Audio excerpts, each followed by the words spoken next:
And during this pandemic, we often only hear the numbers of victims. We rarely see the faces. Tonight, we learn about an Omaha man who lost his fight just days ago. Liliana Pearson spoke with his family about the legacy he leaves behind. No one expects this to be their story. Sitting down to talk about the death of a loved one they expected to have many more years with. You want to say the perfect thing, you know? Matt Stewart lost his father, Thomas Scott Stewart, after a hard fight with COVID. He's seen here with his wife on Thanksgiving Day, described as vibrant and healthy. His loss has really hit a lot of people hard. 10 days later, he was in the hospital and gone 3 weeks later. The husband, father, and grandfather is remembered for being a hands-on guy. The thing about my dad that was great was he was really involved in our lives. The kind of person who becomes a black belt with his kids and coached grandkids in one of his favorite sports.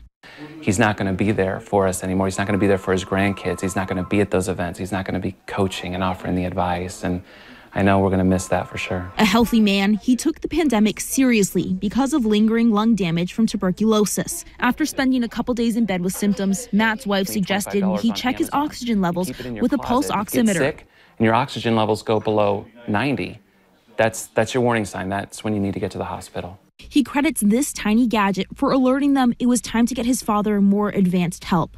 Once there, it was a series of highs and lows. We're hopeful he would get out.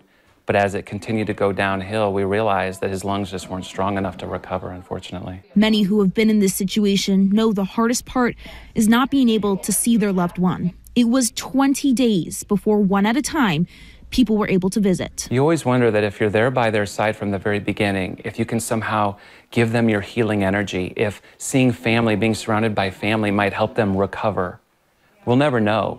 In the last 4 days of his life, the hospital gave them permission to come say goodbye as a family. So we were very lucky that we were able to get in there to the hospital to see my dad the last 4 days of his life and to be with him and to hold his hand and to pray over him and to talk to him. But a lot of families are not getting that opportunity, and it needs to change. Over the last couple of days, Thomas Stewart's family has been trying to figure out how to memorialize his life. As an avid sports fan, they've decided to work with PACE. They're going to be collecting money to be able to fix up playground equipment at a local ballpark. If you're wanting to donate, you can go to WOWT.com to learn how to do that. On your side, Liliana Pearson, 6 News. All right, Liliana, thank you. And Matt Stewart mentioned his father's fierce competitive nature in sports. Well, he shared this story with us. He says in high school, his father tackled future Heisman Trophy winner Johnny Rodgers at the 1 yard line to secure a win for Westside over Omaha Tech. And our hearts go out to the Stewart family. What a difficult loss. Absolutely. What a beautiful story, though, they have to tell about their father for sure.